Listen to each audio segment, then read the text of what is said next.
I slept with my boss last night.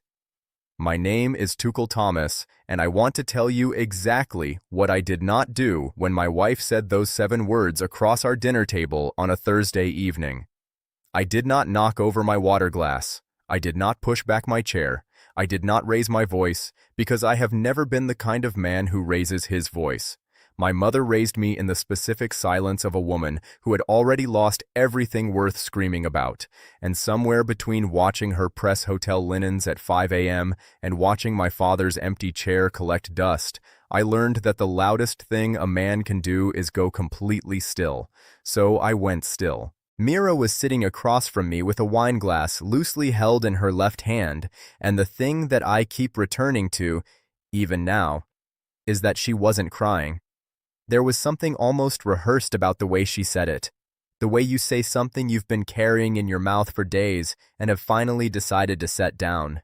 She looked at me the way people look when they want a reaction more than they want forgiveness. I cut another piece of chicken. I chewed slowly. I took a sip of water, and then I looked up at her and said, "How was it?" I watched her face do something I had only seen it do once before, at the emergency dental clinic 2 years ago, right before the anesthesia kicked in, when she had grabbed my hand and her whole face had gone open and unguarded and terrified. It was the look of a woman who had prepared for war and arrived to find no army. She opened her mouth, closed it. I set down my fork. "I'm asking," I said, "because the answer will determine whether I give you what's in that envelope." I nodded toward the kitchen counter. I had placed it there that morning, before she woke up, a sealed white envelope, unremarkable, the kind you'd use to return a birthday card. She turned her head and looked at it, and I watched her try to remember if it had been there when she came in. It hadn't been. She knew it hadn't been, which meant I had placed it there deliberately, which meant I had been waiting. I had been waiting for 3 weeks. The envelope sat on the counter between the pepper grinder and the fruit bowl, and in the particular silence of our apartment, the refrigerator humming, a siren somewhere far below on the street, Mira's shallow breathing. It looked like the most important object in the room, because it was. She stared at it for a long time. I picked up my fork again and finished my dinner. Please, before I continue, kindly like, share, and subscribe for more interesting stories. Is this a joke? Mira said that with the envelope torn open and the first page already in her hand, and I, Tuchel Thomas, said nothing, because I had learned long ago that silence lands harder than any sentence I could construct. She laughed at the header, that short, defensive laugh she uses when something frightens her. I had catalogued that laugh over 5 years. It appeared at turbulence on airplanes, at medical forms, at conversations she hadn't controlled. It was the laugh of a woman buying herself 3 seconds. She read line 1. The laugh held. Line 2. It flickered. Line 3. Portugal, $4,200. I watched her shoulders do something small and involuntary, a memory moving through her body before her mind could stop it. We had eaten sardines on a rooftop, and she had fallen asleep on my shoulder on the flight home and said, half dreaming, that she never wanted to land. Line 4. The dental surgery, $3,100. She stopped reading. Her hand was trembling slightly. She kept her back to me so I wouldn't see. "What is this supposed to be?" she asked. "A bill," I said, "due in 30 days. "You can't invoice a marriage, Tuchel." Mira said that spinning around, and I, Tuchel Thomas, noticed she was gripping the document with both hands now, the grip of someone trying to control a conversation that had already left them. "I'm not invoicing the marriage," I said. "I'm invoicing the choices, your choices, the ones that made every item on those pages flow in one direction." She slapped the document on the table between us. "What about your emotional unavailability? 3 years of sitting across from me like I was a quarterly report? Is that on the spreadsheet?" I looked at her for a long moment. "No," I said. "Because that's mine to own. I'll own it fully, but owning my failures doesn't erase what's documented on those pages."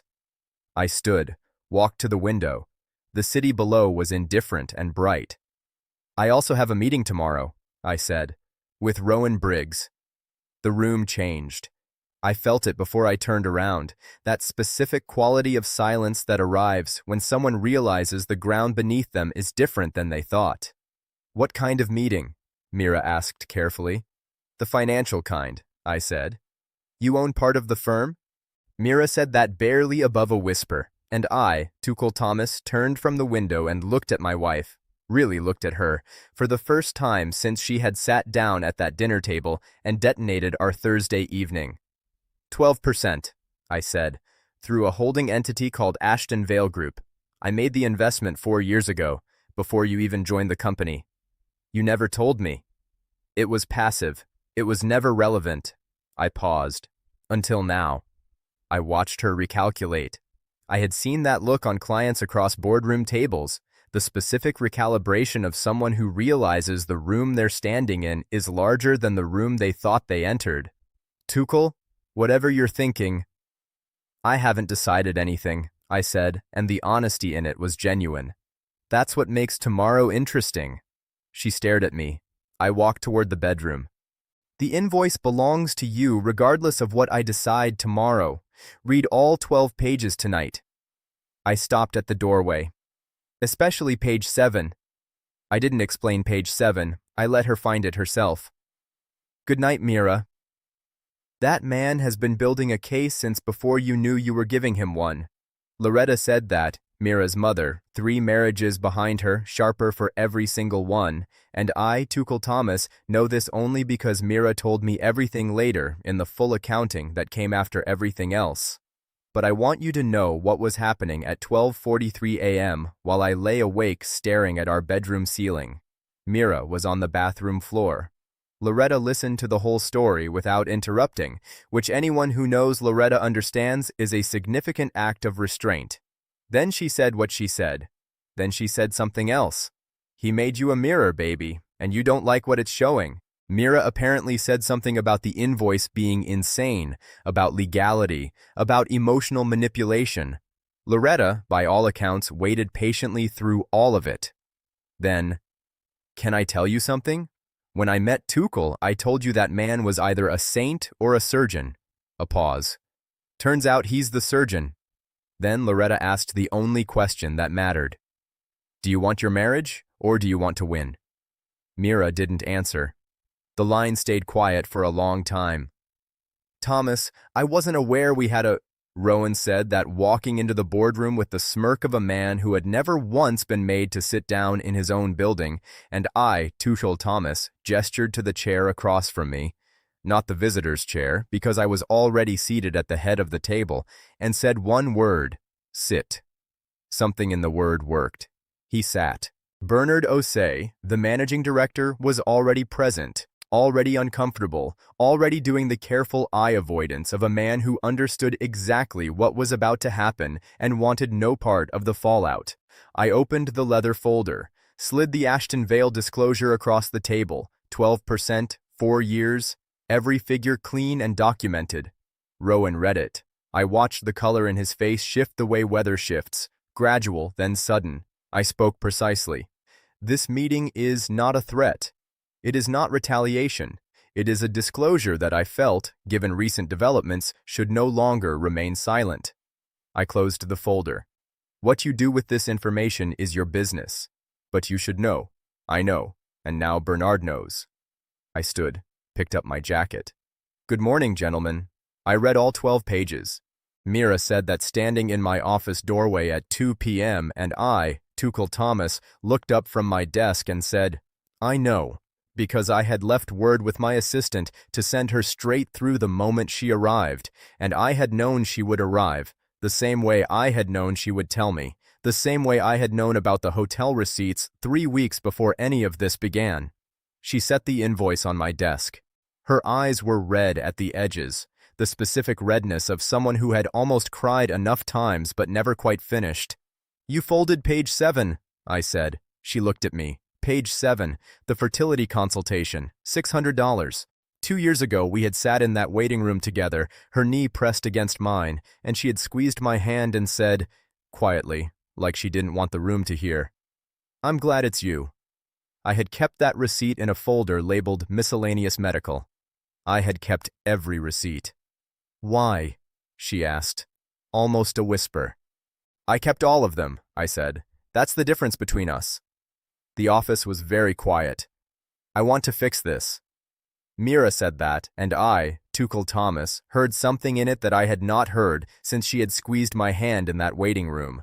Something unperformed, something that had stopped calculating and simply arrived. Raw in the way that only honest things are raw. I looked at her for a long moment. Then I opened the bottom drawer of my desk and slid a second envelope across to her. She stared at it. What is this? Open it. She opened it slowly this time. No tearing, no bravado. Inside was a single handwritten page. I watched her eyes move across it, and I watched her face change in the sequence I had anticipated and also somehow hadn't. Confusion, then recognition, then her hand coming up to cover her mouth.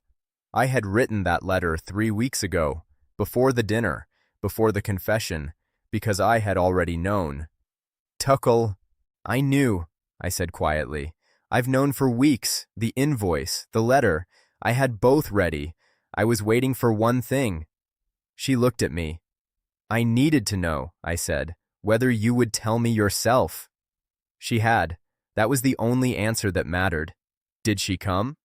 My mother said that, and I, Tuchel Thomas, answered, yes, and the single syllable carried everything. The office, the letter, the way Mira's hand had come up to cover her mouth, all of it compressed into one word that Gloria Thomas received with the quiet understanding of a woman who had been anticipating this phone call for months. Good, she said. Then, Tuchel, remember what I always told you about your father leaving? I was still. I remembered. I had been 9 years old and he had gone out for breakfast.